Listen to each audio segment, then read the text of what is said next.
All right, our webinar is now live. And I see the attendees coming in. So hello, Donna, Colette, Julia, Patricia. Hi, everyone. Thank you so much for joining us. Welcome. We're so happy to have you here today. Hi, Chris. Look at that. And how's it looking out there? Did we get that rain we so desperately need, or? No. I feel like it was kind of feeling a little misty earlier, but I don't think we actually got it. All right. Gloomy, but I really want to find a morel. I'm just waiting for it to rain. I feel like that's the last thing we need.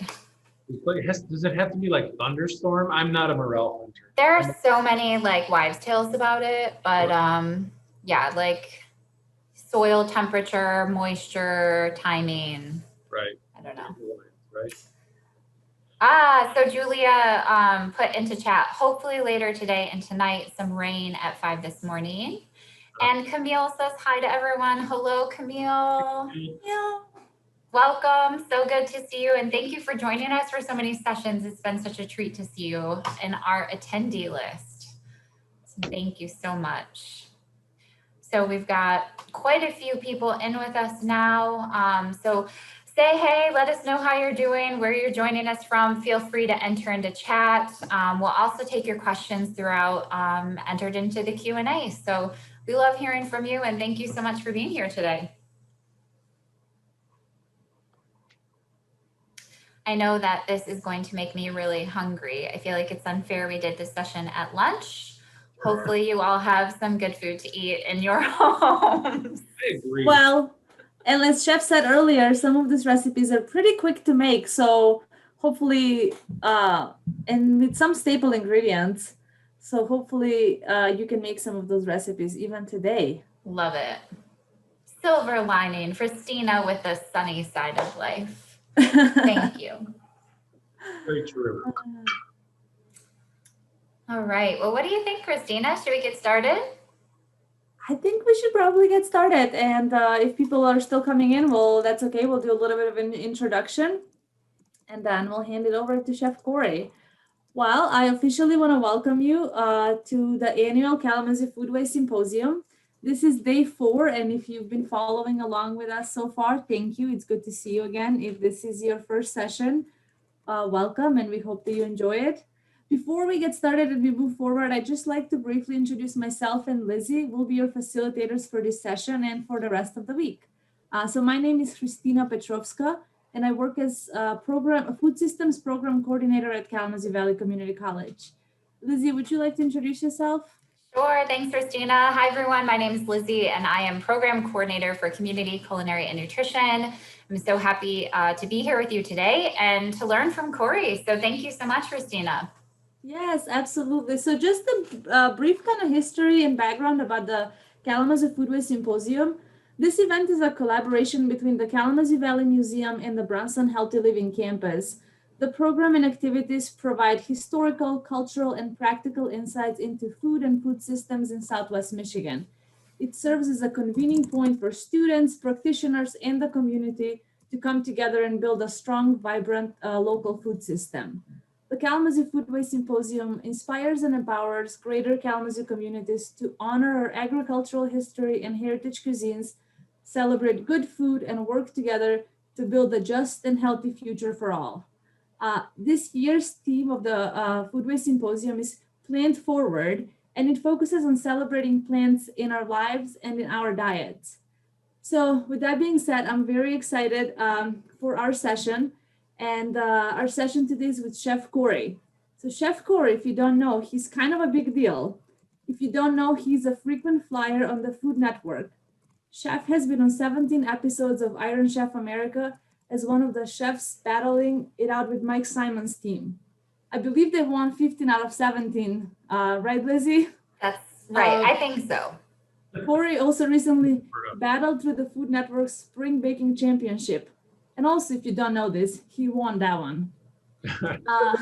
So perhaps a lesser known accolade, but no less important, Chef Cory is a co-director of our Culinary Arts and Sustainable Food Systems program, where he trains future chefs to transform our local food systems. And we know that is needed now more than ever. Cory is our very own humble celebrity chef, and I'm so thrilled to welcome him here today to teach all of you. So, Chef, officially welcome. Yay! It's really it's fun to be here for me today because the recipes that we're going to go through today, while our plant forward, are recipes that are very, very near and dear to my heart. They're some things that we prepare, and I think as chefs we say that a lot, like, oh, this is from my childhood, and like half the time that's sort of true. But today it's actually full on true. So the three recipes that we're going to do today are actually they belong to my grandmother, my mother, and my father. And I don't want to pretend like we were foodies or anything like that when I was growing up. I think food was more of, sustenance. Food was something that was, it was something that kept you going. But growing up, especially when I was younger, when I say younger, kind of like before the age of, I don't know, 8 or 9 even, my dad and my mom grew a lot of our own food. So I don't know that I would label us homesteaders, but it wasn't all that far off. My father actually built the house that we lived in, like himself. My mom included. My mom and dad both had a huge garden. And when I say garden, we're talking like 1/4 of an acre big. So it was really big. It's behind the garage. And we used to grow a lot of our own produce. We had goats. We had chickens. We had pigs, although they lived over at the neighbors. And we had turkeys, but the neighbor's dog ate all the turkeys, so we never ate one of the turkeys. So we had a lot of our own produce. We had a lot of our own animals, and then milk from the goats too. So we had a lot of things growing up that are now kind of cool and trendy. And I don't know that they were real cool then. That was just kind of a way to survive. And food was reflecting on it now. A lot of people ask me, where does your what engaged you in culinary arts or in food initially? And I think, I don't have an overly romanticized notion of food. My drive for it doesn't necessarily come from one of like pure passion, but it's like a sense of pride. That's what our food was when I was growing up. And I think that these three dishes are pretty emblematic of that. And so, with those things in mind, we're going to go ahead and get started. And the very first one that we're going to make is my grandmother's Rodeo Spaghetti. And the rodeo name is kind of a weird background. My dad and his family used to show horses, and so they would do rodeos, and they would, at rodeos you'd probably have like a pretty large potluck. And if my grandmother made this, it would probably went into a crock pot, right? So that was kind of one of the funny things about the name. That's where it came from. But it's really, really simple. The funniest part about all of this is that the first thing that we're going to get started off with on our plant forward ways is bacon. So we are going to put a little bit of bacon in the pan. It's the only meat that we're going to use in any three of these recipes. If it's something that you don't enjoy or not a part of your diet, feel free to leave it out, and then you can just jump ahead right into the onions and olive oil in the next stage. But one of the reasons that I wanted to include it in the recipe is because a lot of the foods, so at our house, we don't eat necessarily vegetarian, vegan. There's still meats that are included in our diet. However, we do eat very like plant heavy, plant forward. And one of the things that I love about cooking in general is when you use meats instead of like center of the plate items. So like instead of a steak, instead of a chicken breast, things like that, when you actually use some meat to season products, right? So in this case, we have bacon, and the bacon's cut in like kind of 1 inch by 1 inch pieces, and it's just slices of bacon. We're going to introduce that into the pan, and I have this over medium to high heat right now, so nothing too high. And we're not looking to like really dark, like get the bacon really brown, because that will kind of promote a different kind of flavor, right? So it's the difference between sweating and roasting or sauteing. Roasting or sauteing, you're going to build up that kind of that brown caramelized flavor, which is delicious, but in the same sense, it doesn't have to be like the predominant flavor there. So this bacon's just going to kind of be gently cooked, and then we're going to add some onion into it. And the onion we're going to sweat, and by sweating, we kind of mean adding it into the pan without adding a lot of color again, right? So it's kind of interesting. These flavors are different. They're more subtle. They're more, there's a reason that this is so good too. This is, like I said, my grandmother's recipe. I guarantee my grandmother didn't sit around and think about the subtlety of onions and bacon while she was cooking like this, right? She probably just put it in the pan and was like, I gotta feed people. That's really the interesting part about it. But as a chef, I mean, I think about food. That's kind of what I do. So because these flavors are subtle, it allows the tomatoes to come out like really, really strong, right? And tomatoes are kind of an interesting part of my childhood too, in a few different ways. One, yes, we grew them in the garden, but really like when my family would can, when they would put up quarts and quarts of tomatoes, my canning room, we put it in the glass jar and actually, go through the pasteurization process and the canning process so you can store it for a long time. When they would do that, most of the large quantity canning came from tomato fields that were around our area. So I grew up in Northwest Ohio. And so for those of you who don't know this area, Cedar Point, there you go. There's kind of a way to pinpoint it. So between Cedar Point and Toledo, we can leave it at that. It's good enough. That area is known for one of the most famous foods in all the whole world. You may even have it in your refrigerator right now. Heinz ketchup, yes, the Heinz ketchup is made in one place in North America, and it's made in Fremont, Ohio, right? And so it used to be when I was a kid, we had all these tomato fields that were all over the place. A lot of it's shipped in from California now, but tomato fields were all over the place. And it was weird, like in July, you could smell tomato ketchup cooking all over the city of Fremont. But what you were allowed to do is after the fields were harvested, you could go through the fields and you could take all the leftover tomatoes. You can't imagine how many tomatoes are actually left over in those fields. So a lot of the tomatoes that we did use for canning purposes, especially, were the actual tomatoes that were used in Heinz ketchup too.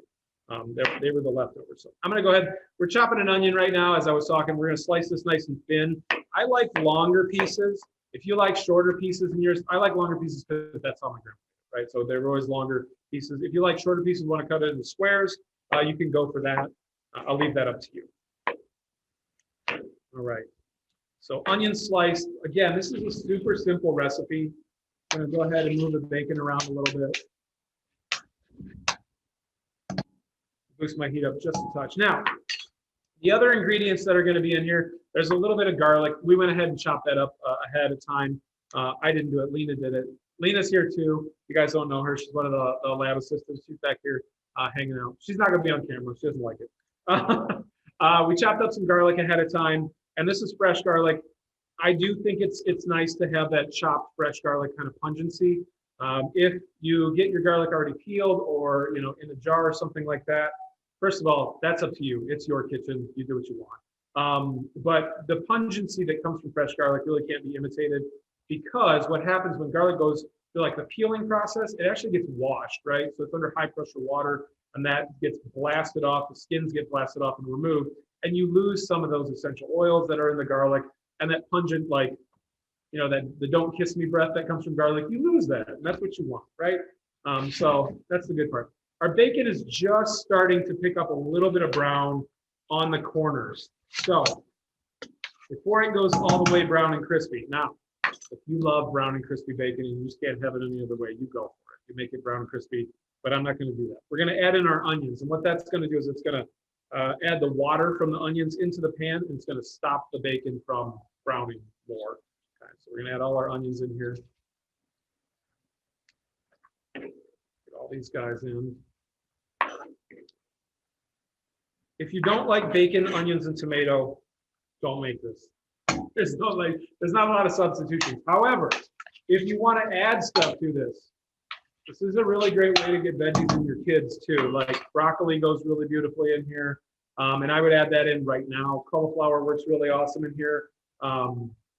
Beans work really good. Like a can of navy beans that we're going to actually use in another recipe. If you drain those off, you want to add that in for a little bit more protein.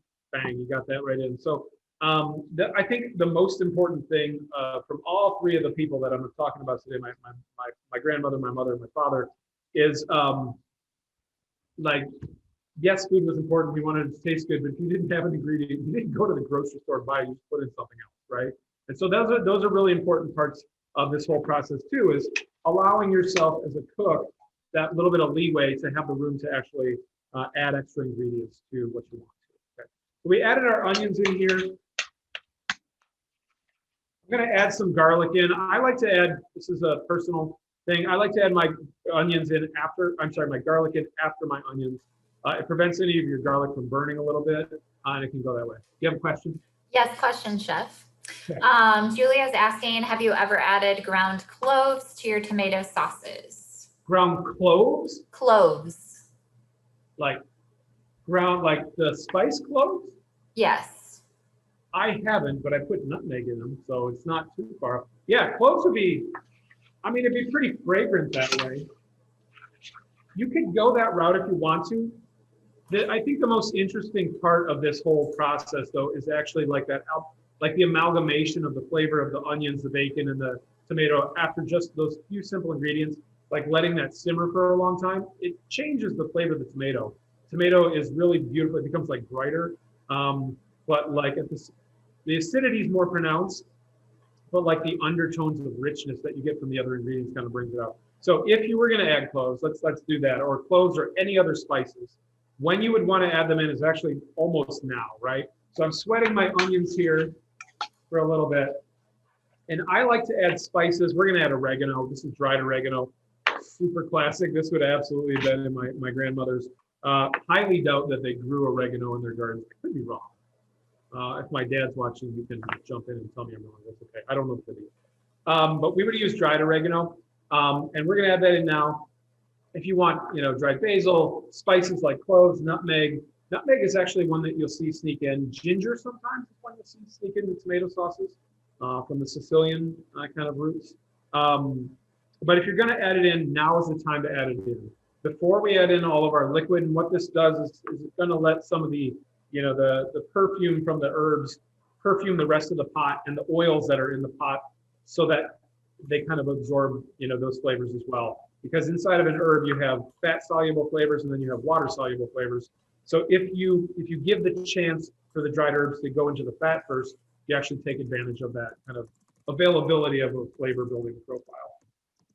So I have a little bit of dried oregano. I like to take my hand and kind of crush the oregano just a little bit, and it releases some of the aromas. And I don't do that until it goes right before it goes in.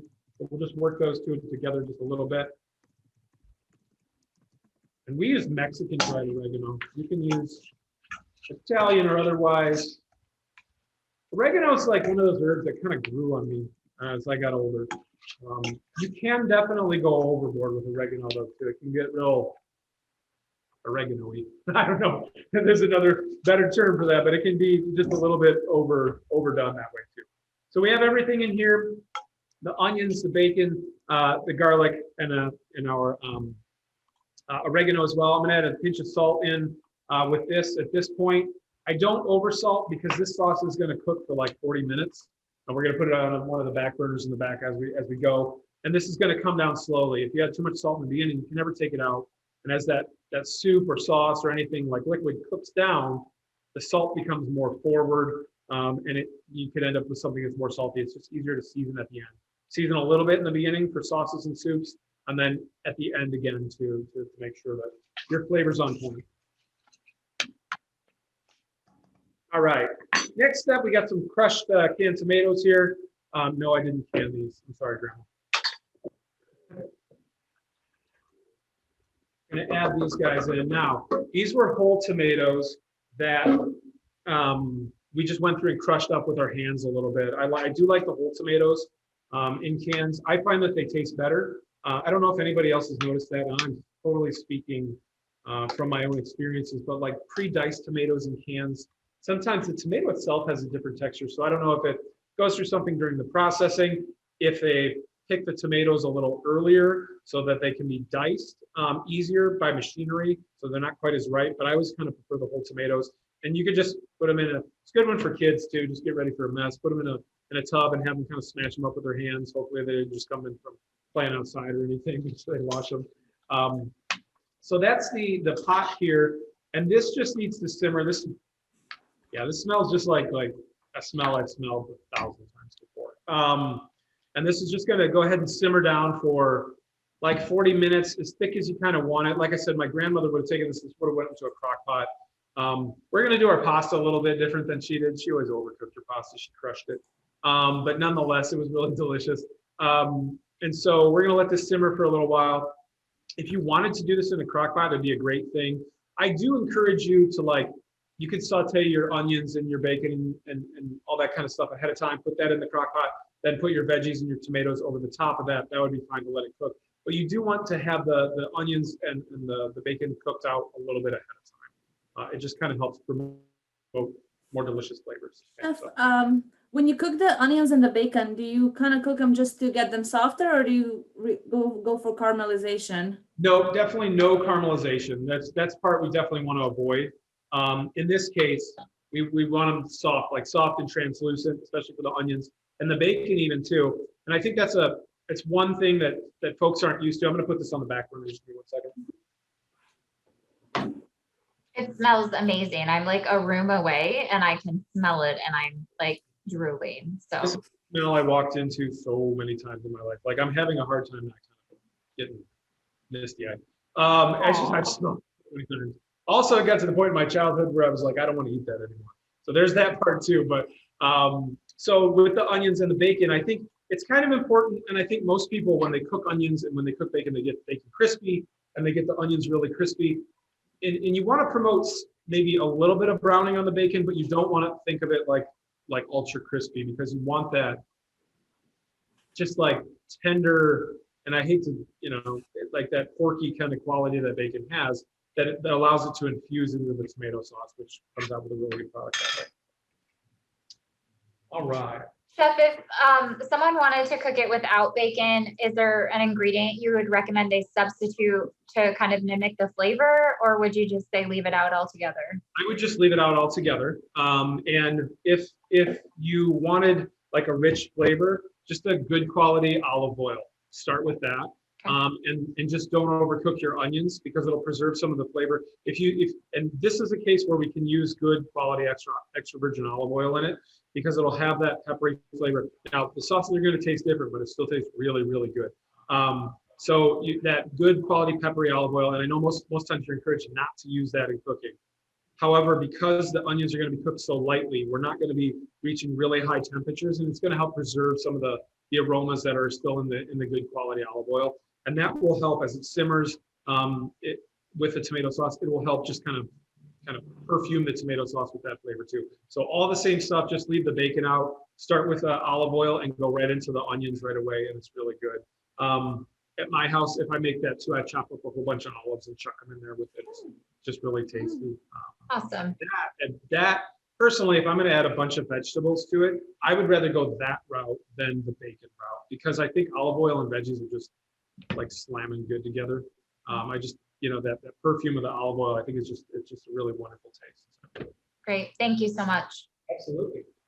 All right. So we're going to take a next stop, and we're going to do my mom's kale soup. Now, none of the things we're making here are like earth-shattering news, right? So they're pretty simple. They're pretty simple recipes. And my mom, I guarantee she probably had some magazine somewhere that, some version of Italian wedding soup came out of it. And that's what this recipe is. And she would have had probably Italian sausage in it, but we kind of took a step back and said, okay, how can we make this really veggie forward? This is one that was a family favorite for sure, and didn't get old. And so we're going to go through kind of the process for that one. Again, really, really simple. We'll talk about some of the substitutions that we can use in this in place of the Italian sausage. So it's kind of fun. So let's get into it. So first thing that we're going to do, just like the last one, we're going to turn our pan on, and I'm going to increase the heat on this one a little bit. We can brown these onions just a touch, and I think that actually helps develop some of the flavor for the dish. So we'll add a little bit of extra virgin olive oil to this. And we have, this is the regular olive oil. This was the extra virgin that we used in the other one. So we're gonna do onions in this one too. In this one, I'm gonna cut the onions into a dice. The reason I'm gonna cut them into a dice is because everything else is kind of in a dice. So I sliced the last ones, right? But if you think they're gonna go with spaghetti, think about what spaghetti, it's long and thin, so the onions can be long and thin with that. This has beans in it, it's gonna have square potatoes. Eventually is going to be squares. And so I kind of try to mimic those shapes all the way throughout. This is a chefy thing. Totally is, right? If you're gonna eat something with a spoon, it's nice to have it cut into pieces that will actually fit on the spoon. And since it's soup, that's what we're going for. So I'm gonna be loud and just chop this onion up real quick. I also want to note that he has mentioned a crock pot, but he doesn't have one himself. So No, I do not. I do not own a crock pot. I know I told you how to use one, but I don't think I've ever actually used one. Yes, I have. I used my mom's crock pot once at her house, and I reheated something on the stove in the bin, and it was ceramic, and I cracked it in half. There's my experience with crock pots, right? Just, it is what it is. now we know what to get you for your birthday. I know. I need like a $15 credit. Don't give me anything expensive, Lord knows. Yeah. All right, so we got our onions in here. They're starting to cook away. We're just gonna let those kind of go for a little bit. To replace the flavor of the Italian sausage, right? Italian sausage is typically like heavily flavored with fennel seed. So we're gonna add a little bit of fennel seed in there. We have garlic. I didn't put chili flake in this. If I was making it for me, I would love red chili flake, that little bit of spice that's in there, some heat to it. But if you want spice, that's a great one. And you would add it in, remember the last time we let our onions cook for a little while and then we added our spices in at that point. We're gonna do the same thing here with the garlic and the fennel seed too. But we're just gonna let that cook away for a little bit. In the meantime, we're gonna go ahead, we're gonna talk about some kale. Some of this has been pulled already, but if you're not super familiar with kale, I mean, it's delicious raw. If you're going to use it raw, like in a salad, I'm not going to make that preparation. It's kind of fun to spin kale too. If you're going to make that preparation, you want it small. So go ahead and go back and chop it up kind of like fine, right? It's not fun to chew on a piece of kale that's raw like huge. It's not good. It doesn't, you feel like a rabbit. So go ahead and be a human and chop it up a little bit and get kind of nice like that, right? To peel these off, there's a kind of a hard stem that goes through the back. See it there? That goes through the back. Just hold on to the hard stem down at the bottom and pull it down. Sometimes the stem will break a little bit higher up. Usually that means that it's rather tender at that point too, and you can use that part of the stem. You can try to like chop these up really, really well, and if you're okay with chewing a lot, you can use them in stir fries or just braises for a long period of time, but they don't break down all that well. Kale stems tend to be pretty hardy, so if you got a compost pile, they're great for that. Cruz had a great question. He said, getting your hands on kale and crushing it up a bunch makes it more tender too, at least from his experience. And I agree. I think that was a great thought. I kind of missed that. All I hear is the pot over here. Oh, sorry. Cruz said that getting your hands on the kale and crushing it up a bunch makes it more tender too. Definitely, yeah. And that, yeah, thanks, Cruz. So that was something that we talked about in other classes too, but like, yeah, if you actually knead the kale, not like knead, but like knead like bread, but like if you smash it a little bit, it will tenderize it. And that works for like any hearty greens that you're gonna eat raw. So like, I mean, just plain old coleslaw, if you, it sounds weird, but if you massage your coleslaw, it makes it more tender. It also releases some of like the liquids that are in the greens or in the cabbages, and it makes it kind of mellow out into the dressing as well, and makes the dressing even more delicious. If you've noticed, I haven't been messing around with my onions a lot, right? I've been keeping an eye on them.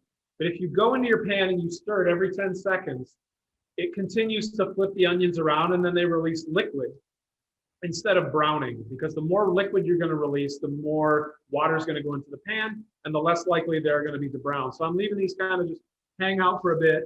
I can smell that they are browning a little bit, but I'm just going to let them kind of face down for a little while before we get into that. So we have our kale that's here. I have some more on this side too. And what we're going to do, we'll just pull it together kind of like a bunch and hold it the best you can, keeping your fingers back with your knife. And then we'll do a quick, super quick knife lesson. I promised myself I wasn't going to do this, but I can't even help it anymore. So a quick knife lesson, right? Little bear claw action back, keep your fingers back. And then holding your knife, I think, is where people make the biggest error. So if you have your knife, the blade starts here, the handle's here. You want to put your index finger just in front of the handle and your thumb on the back side, right? Your other three fingers can wrap around. This gives you a lot more control. If you hold from back here, it's like holding a pencil by the eraser and trying to write. It's not really practical. But up front, you have a lot more control and a lot more dexterity on the knife. So we'll go through, we're just gonna give this kale a brief chop. Now this way, I haven't turned it, but right now, since I cut one direction, I'm gonna have strips. So instead of turning the kale or anything like that, I'm just gonna take my knife and turn it 90 degrees, and we'll come back, and now we sort of have smaller pieces, right? It doesn't have to be perfect. At the end of the day, it's kale, right? We'll be okay. I can smell the onions starting to brown. And so in the pan, I'm gonna go ahead and start to give a stir. You can really see that the onions have picked up a little bit of color on them, right? So they're starting to get brown a little bit. I'm gonna let them kind of continue to brown just as I chop up some more of this kale real quick.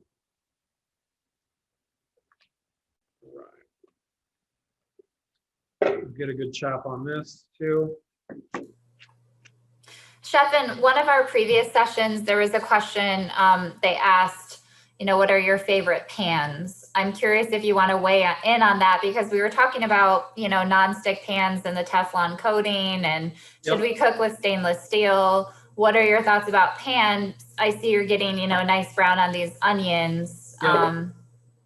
Any comments there? Yeah, so the pan that I'm using right now is a stainless steel clad pan. And what that means is it's like sandwiched. So if you think of a sandwich, the bread right now is stainless steel, but the filling on the inside is aluminum. One, it's less expensive for the folks to produce it. Let's just be really honest. Why that happens? But two, aluminum produces heat really, really easily, right? Heat transfers through aluminum really fast, but it doesn't radiate it very well. Like stainless steel will radiate heat better in the pan, so you get a more even heat, and that's why you see this like ply pan, 3-ply pan, or the compressed aluminum in between. At home, all right, I don't know. Let's talk about nonstick. I used to use it. Now we don't. The reason I don't like nonstick pans is because you lose a lot of the coating over time, and that flecks off into your food, and that's just really not good, right? You have Teflon coating that ends up in your food. That doesn't mean throw away your Teflon pans. It just means pay attention to your Teflon pans, right? So you don't just want to make sure that you're kind of on top of them. Teflon pans are not forever. They have a lifespan, and they're gonna be retired. This pan, you have it at home. I would argue that most of us will not ever outcook this pan in our lifetime, right? It's plain and simple. This guy is not crazy expensive. Clad is a really expensive branding. Lovely pans. You can beat them up real good, but they're going to run you $100 for a pan like this. This is probably a ball wrap. You can go to like kitchen supply stores too. I'm sorry, restaurant supply stores too. This ball wrap probably runs about $35. So a pretty great price on it. And like I said, you can beat them up really, really good. At home, we use a lot of, I use stainless steel pans. I only have two kinds at home. I use stainless steel like this, like the ply pan. And I also have, I gotta turn my tomato sauce down, sorry. And then we also have blue steel or carbon steel pans that we use at home, which I really like. They're pre-seasoned. They're a chef's pan. They're one of the types of pans that you need to like, after ever using, you can still wash them with soap and dry them off immediately, and then you need to add a little bit of oil to them to secure them. So if you don't want to go through that process, like you're like, I'm not ever going to season my pans like that, don't buy them. That's okay. But they are like a non-stick dream. You can't use highly acidic foods in them because they will start to deteriorate the carbon steel, but otherwise you can use a lot of stuff in there. All right, so was that good on pans? That's great. Thank you so much. And I saw that you added the fennel and the garlic. Yeah, the fennel went in and the garlic went in too. So we're going to cook the garlic just kind of gently here real quick. We got a really nice, oh man, the fennel just hit me. It smells good. This would not exactly have been, Mom would have had sausage in there, but I think the fennel is going to add a pretty interesting flavor just in and on itself. I think it would be really delicious. So we got the fennel in. I don't know that I've added any salt yet. So we'll put a little pinch of salt in at this point too. And I'm not going to overcook my garlic here, so I'm going to start adding my greens in next. And you'll notice we haven't even introduced the liquid into this yet, right? So we're just kind of going slowly, building the flavors as we go. Like, the browning of the onions, the fennel, all those things are really important to build the flavors as we go. And that's when you end up having a really delicious soup. All of us, me included, have probably made that one kind of soup where you just dump everything in a pan and bring it to the boil, and then you eat it, and you're like, wow, this isn't really good. There's a reason it isn't really good. It's because you haven't gone through kind of those cooking procedures here. And they don't have to get crazy. I mean, if you just brown onions by themselves, you can make a really delicious broth just with those. So, you know, just start with caramelizing your vegetables a little bit or sweating your vegetables a little bit, and you'll be able to build a lot more flavor that way. So we have the kale in here, and I like to let the kale wilt just a little bit. It doesn't have to you don't have to break it all the way down, but you know, you start with this much greens and it goes down to this much greens. We want to hit it kind of in between there, so you can have that a little differentiation on there. All right. We have our greens broken down. Now, the recipe that we're currently using calls for vegetable stock. If you've ever been in one of my classes, you know, sometimes I don't like vegetable stock. We say we can use water. I thought a little veggie stock in this case would help kind of boost the flavor that's missing, you know, from the sausage that would be there. However, if I was making this at home, I'd still use water. I just would. You can buy some vegetable stock. I think water in a highly perfumed situation like this, I've never used the term highly perfumed situation when referring to food, but that's a first. In a really aromatic pot like this, I think you make your own stock with water. It works out nice. I wrote vegetable stock. You can use veggie stock if you want. You can buy it. You can make it yourself. Most of us are probably buying stocks these days. Quite honestly, like stock, purchase stock is fine. 9 times out of 10, you're buying it in something called a Tetra Pak, which isn't recyclable, and you end up having to throw it away. So, you know, you talk to yourself about your own convictions and make your own choices on that. I'll let you do that. All right. So I heated this stock beforehand because I didn't want to wait very long. I'm going to give our tomato sauce a stir.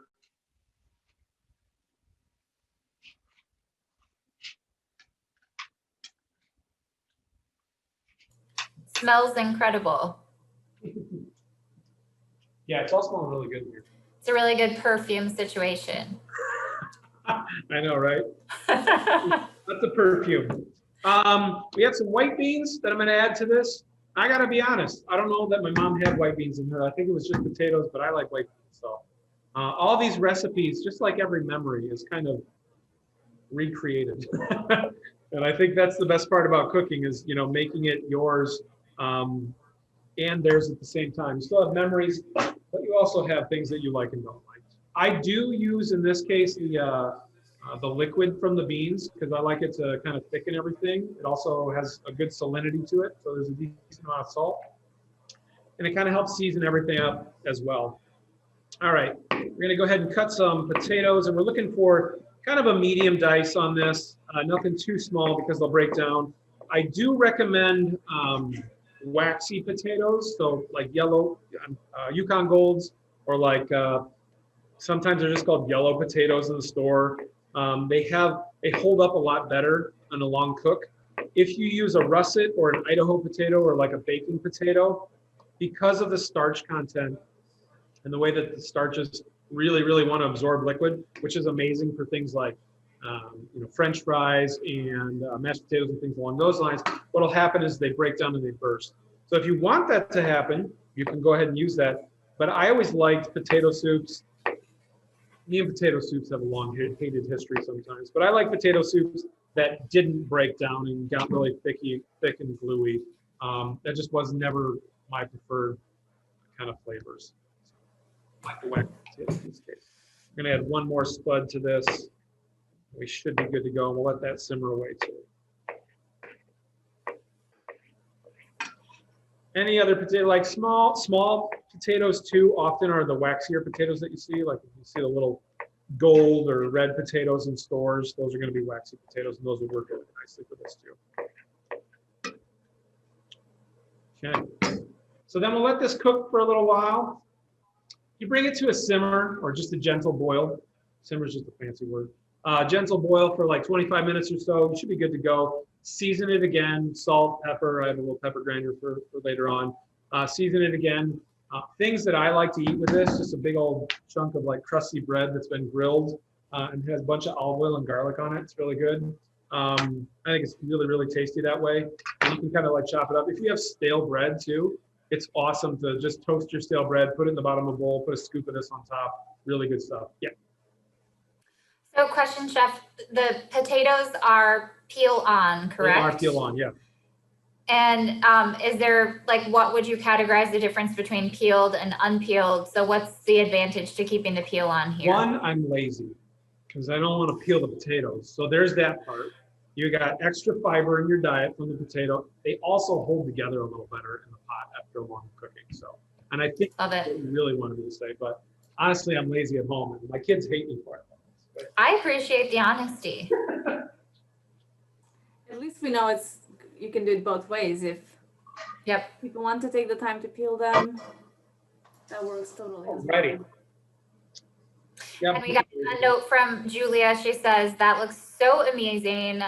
Need a smell-o-meter on her computer. I totally agree. I'm not trying to make you all jealous, but like my stomach is rumbling from the perfume situation coming through the walls. So it is amazing. And I thought that pot was so beautiful. You know, we so often talk about trying to get a lot of colorful vegetables on your plate, on your table, and what a gorgeous, colorful dish that was. Yeah, that kale is amazing. So I can't believe I'm saying this. My kids now, when I make soup and they're chunky vegetable soups like that, they will ask specifically, like, is there kale in there?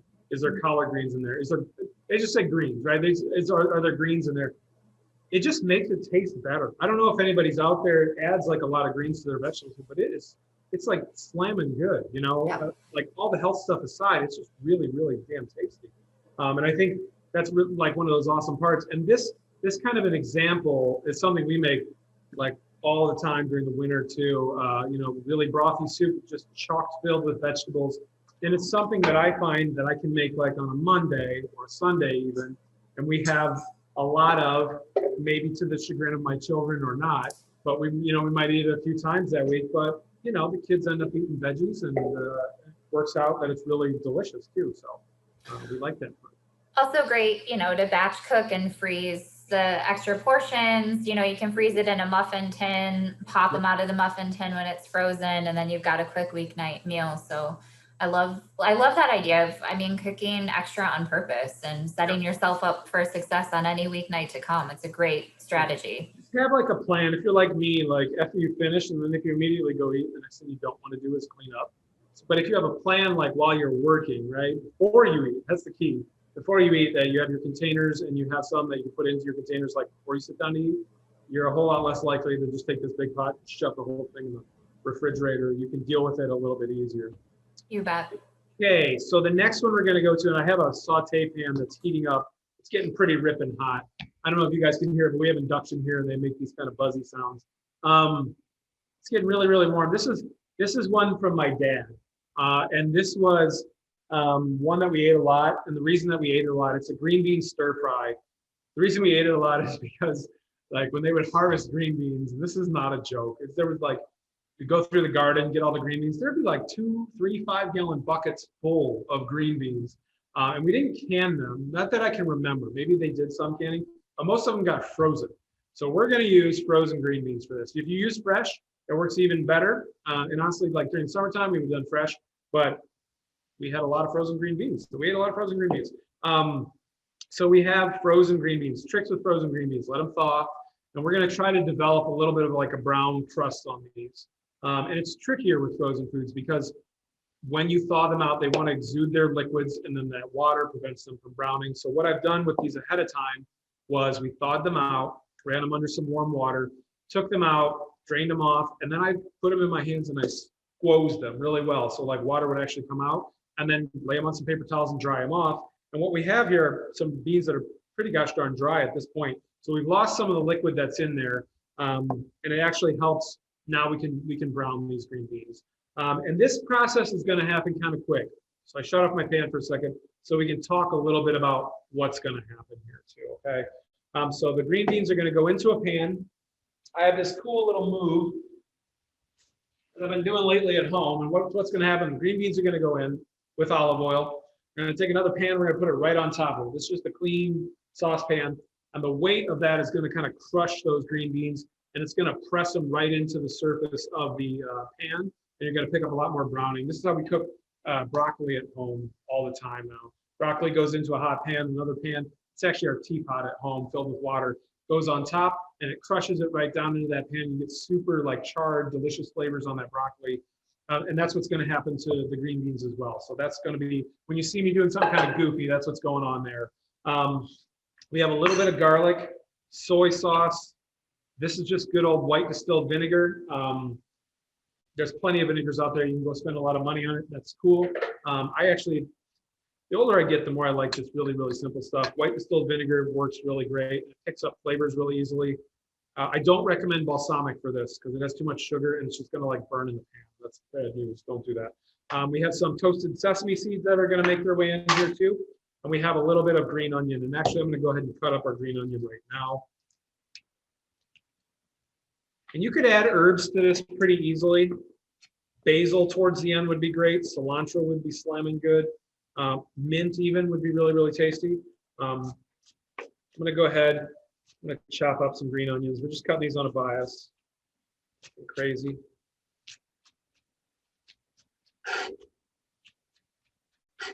Cool. And we're going to go ahead and start our process.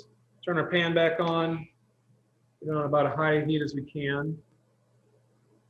We'll let that go here for just a second. Slide this aside. I'm going to give the tomato sauce just a quick stir, and then we'll come back.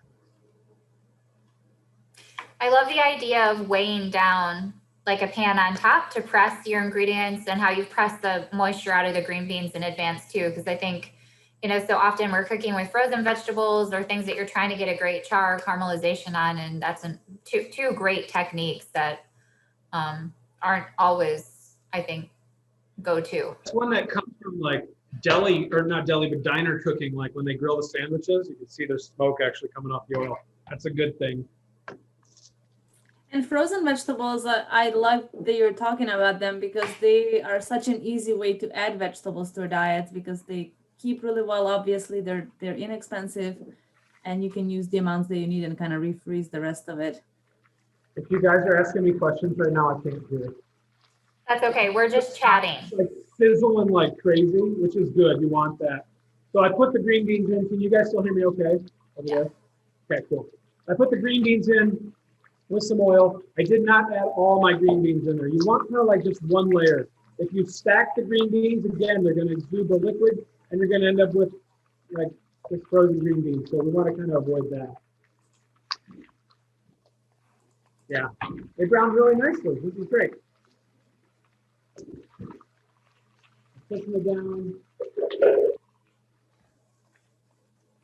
And they've already got a brown crust. Now, when you do this, the stuff is going to spit and sputter because the water that's coming out of the green beans is going to kind of be released.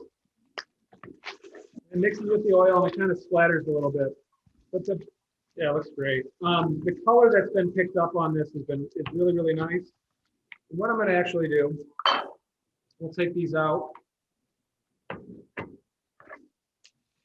And I'm going to do the other ones as well. Same way. This is going to be my serving tray here, so don't worry. I don't like doing dishes either. Not fun. Put them all in there. And we'll press these one more time.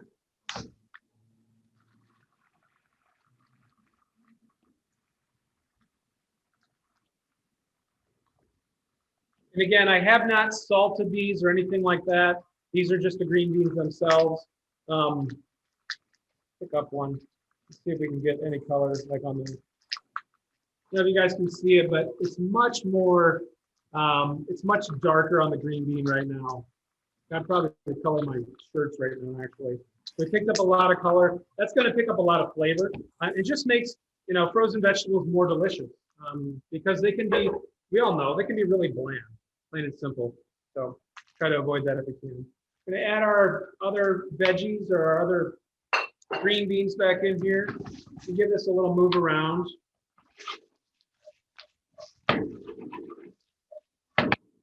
Toss them around just a little bit. Then we have, like I said, garlic, soy sauce, a splash of vinegar. Gauge what your flavor kind of profile is. I'm going to go ahead and turn this down now. All the hot cooking is pretty much done. with the residual heat of the pan, we'll be able to caramelize the soy sauce a little bit.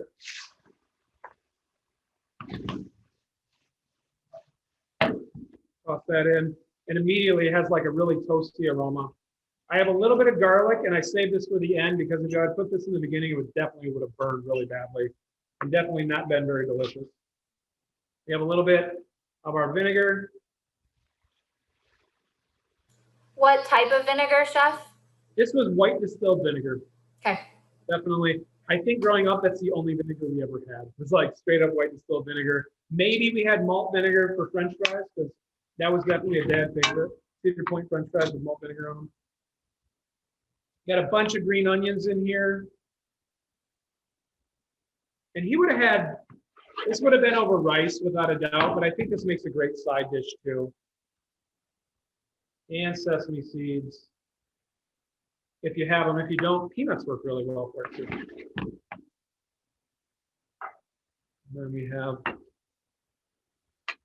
that plate. These smell awesome. Of all the things, like these are like very, very aromatic. Smell great. Alrighty.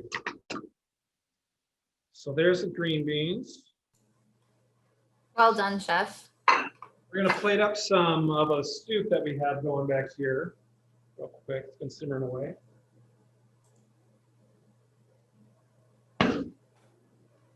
Just 1 second, I'm gonna take a second to clean up my steak. The soup looks delicious. Yeah, that's a good one. You're at home, Christina, you can't have any. I know. Me and everybody else. Grab a little bit. We had some fresh dill and some fresh parsley that I stole from someone. So we're gonna use it.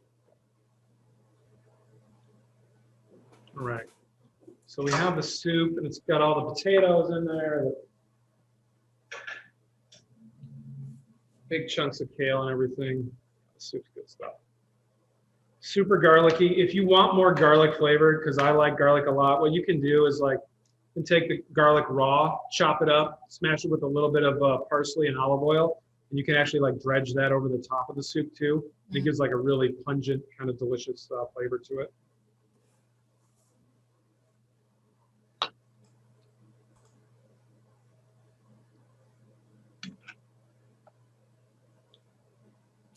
And any kind of fresh herbs would be really good on it. We have a little bit of dill. I love dill personally, so we're going to give that a little chop and some parsley on the top too. Chef, I'm wondering maybe in the end if you could put all of your dishes like on the induction burner grill-ish area so we can kind of see all three of them plated.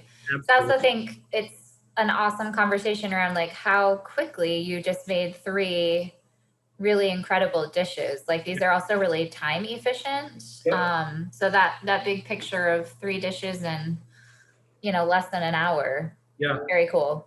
They go together really, really fast. We'll definitely do that. I'll take the yellow cutting board off here in a second and we can do that. Sweet. Perfect. All righty. And then the last one was the pasta. And again, this one's been simmering away for quite a while back there. And it's reduced down. And shut off my burners back there. And we did have some pasta we cooked off a little bit ahead of time. So what we'll do is we're going to add this into the pot already.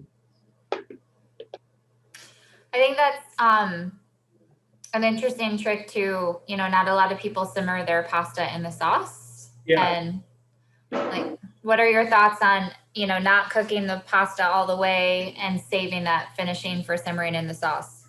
That's exactly what we did. So we cooked this pasta ahead of time, and it's still pretty what we call al dente, right, in the kind of the restaurant business. So it's like 80% of the way done, not quite finished all the way. It still has a little bit of like dry starchiness. And just like Lizzie mentioned, like if you can put it back in the sauce, this is just like Grandma Barrett's house. It's like we'll feed an army for sure. But if you can put it back in the sauce, bring it up to a simmer, what happens is like that pasta. Now, if you can cook this like right now and drop it in like the pasta right away and then drop it in the sauce, it's even better. We took a little bit of liberties and did this ahead of time for the class, but what happens is some of the starches from the the pasta itself ends up kind of thickening the sauce, clinging onto the sauce, and really actually like pulling some of the sauce into it as well. So this is the difference between like when you have a salad that somebody gives you and then you put dressing on the top and eat it, and you get mostly dressing over here and then not coated vegetables, or actually like making a salad, putting dressing on it, and then tossing everything together. This is that major difference. There's a reason why tossed salads taste better than, kind of those banquet style salads that you just dump the dressing on top of. It's because they've actually had a chance to kind of work together and become one. Right. I'm like picturing your family at the rodeo, like, nourishing everyone with the spaghetti. It looks delicious, but also what a cool memory. So thank you for sharing. Absolutely. This is something we would have made, my gosh, so many family holidays and all of those.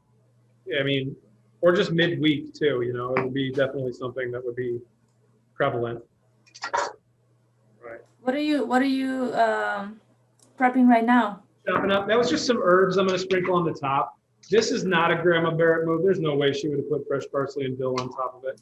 I don't know if you guys have ever had like tomato sauce with dill in it, but it's rocking good. We used to have a dish on the menu. We'll get hoity-toity now for a second, but at Lola, that was cavatelli, slow-cooked tomatoes with fresh dill in there and then just olive oil on it. Really delicious dish. Really, really good stuff. Sounds great. And obviously, this is going to be a family-sized portion because that's how she would roll.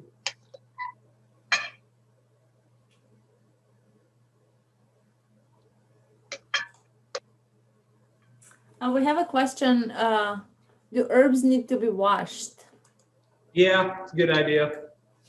You can just wash them kind of lightly. You don't have to get crazy with them because otherwise what happens is they'll start to break down.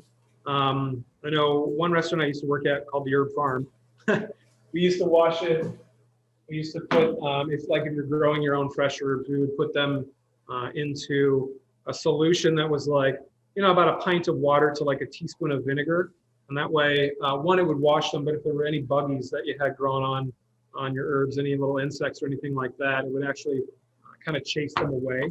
And they wouldn't want to be in there and they would jump right off your herbs. So it was a really easy way to do that too. Hey, Chef, how do you feel about putting it on the smaller induction so then we can see you and we can get an overhead? Yeah, perfect. Cool. Beautiful. Oh my goodness. It's amazing. Yum. 1 hour. Awesome. Thank you. What a great Thank job. you, Chef. Lunch too, which is nice.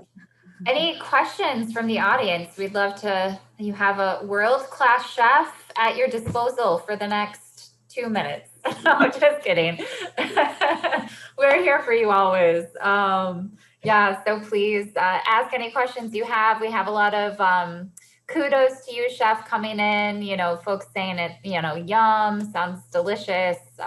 Notes of gratitude, looks amazing. Thankful that you're sharing your family recipes. We also got a note from someone, Colette said she missed the type of pan that you use particularly for spaghetti. So do you want to give us a quick stainless steel, right? Yep, so we use stainless steel, especially if you're going to do long simmers on acidic ingredients like tomatoes. Stainless steel is really the way to go. You could use glass as well if you have glass pans at home. I know some people do. Avoid aluminum and avoid carbon steel for like the long simmer on the sauce. Just because there is a chemical reaction that can occur between like carbon steel and aluminum. It just kind of gives a really off flavor. And over a long period of time, it will actually begin to deteriorate. I don't know if anybody's ever done it, but like if you cook lasagna, for instance, it's a great example. You wrap it up in aluminum foil and you bake it, and it comes out with all these speckly little holes on the top of the aluminum foil. It's because the tomato acid actually started to deteriorate the aluminum, and now you have that aluminum in your food. So Cool. be careful with that one. Thank you.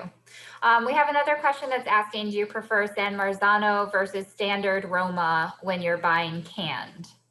So I prefer, this is a really personal thing, I prefer American grown tomatoes. I know San Marzanos are delicious, and while I understand that, I usually won't shell out the extra dollars for them. A lot of plum tomatoes that are just grown in the United States can be pretty spectacular, pretty good on their own. I mean, if you can get locally canned kind of tomatoes, I know in Ohio we had quite a few tomatoes that were still grown and canned in the area. So if you could find brands, and again, I'm not trying to diss Italy or anything like that, but I just, they're from here, we should use them. Love it. We have folks saying, Camille says she has green beans in her freezer. She knows what she's going to make as a side dish for dinner tonight. So thank you for inspiring our friends to cook with what they've got. And we also have a question. Can you comment on plant-based burgers? So I'm guessing that's like, Impossible, etc.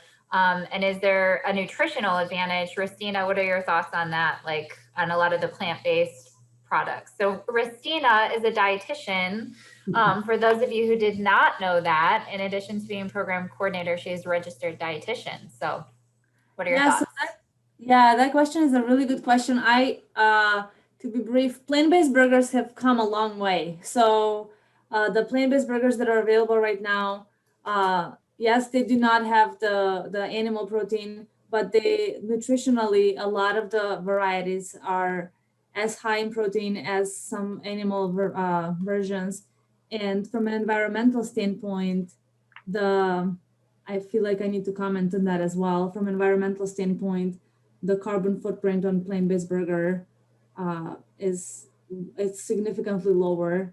So, and flavor-wise, I mean, Chef might be able to comment on this one. I think a lot of burgers, and if you were attending yesterday's session with Chef Josh Musinski on like plant-based alternatives to some meat products, I think they can come pretty close to even meat eaters would enjoy them. So I would say that, yes, go for it. Yeah. I think, from a flavor standpoint, I totally have to agree. Like it's come a long way. I actually personally, I go for the veggie patties that are more like veggie forward. So like, black bean, quinoa, corn, and like just kind of own the veggie ship, if you will, like just be what they are, because I think vegetables are delicious. I do think like, the kind of imitation burger, it has come a long way. That's just my personal opinion. I like vegetables. So if you can make a patty, that's and that's a really good point, because plant-based burgers can be really anything from a bean base to a veggie base to this like scientifically like now made like Impossible burger that kind of imitate the texture of meat. And we have a comment here from Monica who makes her own veggie burgers. And that's absolutely something that it's great to make ahead of time. You can make many of them. You can freeze them. You can play around with the formula. I think like some beans, some starch, some veggies in there, some flavorings. Yep. And they can be made different flavors, different seasons. And also when you're buying them, like I said, I think it's really important to look at the ingredients, because yes, some of them can be very high in salt and processed ingredients, and some of them can be very simple. So I think it's still really important to look at the label. Mm-hmm. Yeah. We had another shout out to Josh at Water and Wheat. So if those of you are out there and you're looking for a plant-based meat alternative, his are bar none. I have tasted, I think, pretty much every single one of them and have most of them in my freezer right now. I get sad when I get low. So definitely check out his website. It is Water and Wheat in Coloma, and he has a really cool delivery service. I think he's still doing that. So if you place an order, he actually delivers it to your house, which is great. So we also have another question in the Q&A, a food safety one, that says, how long does tomato paste last once the can is opened? What are your thoughts on that? So most of us, let's talk about, it doesn't last all that long, and it shouldn't last that long. It should last about a week. Even though we all have it sitting in our refrigerator, it's getting all dry and crusty. So the better way to use that, because nobody ever uses all of the tomato paste that they open. Crack it open, take out what you need, put the rest in a plastic bag, smash it out so it's kind of flat, like a disc in there, and throw it in the freezer. It'll freeze into the disc, and the next time you need it, you can just break off a piece of that disc and chuck it into what you need. So wow. Yeah, right? It's really good. I had no idea. That is such a great tip. Don't freeze it into, it's good because I just thought about it. Don't freeze it in ice cube trays because they're a little too thick, and then like you have to chop it off make it flat and you can break it off. That's how I actually like when we make pastry doughs. That's how I do it. We make it really flat to go in. It's easier to snap off what you need, and then you can freeze the rest in that flat form. So freezing stuff flat a lot of times, as long as it's not like a whole product, actually allows you. It's easier to use than freezing stuff in a block. Yep. So cool. Thank you. I love it. All right. Well, I think we've answered all of the questions. And again, we have a whole lot of gratitude coming from the crowd, and me too, Chef. It's always a treat to get to learn more about you and your Foodways, your history. So thank you for sharing of yourself with us and of your great recipes. Absolutely. Thank you. And thank you everybody for attending. We have today we have one more session for the day at 6 o'clock. It's talking about native bees and honeybees and the importance for their food system. You know, when I said plants in our lives and in our diets, we're celebrating them all around us. And that's at 6 o'clock. And then tomorrow we are going to be tuning in with Ukrainian plant-based flavors. So if you haven't registered for that one, it's available still on the website. And on Saturday, we will be connecting with our keynote speaker, chef and author Abra Behrens, and that's happening at 11 o'clock on Saturday, and that will be the closing session for this year's Foodways Symposium. So be sure to check the website. All the recipes are there, and we hope to see you the rest of the week. Yay. Thanks, everybody. Thank you. Thank you. Take care. Bye-bye.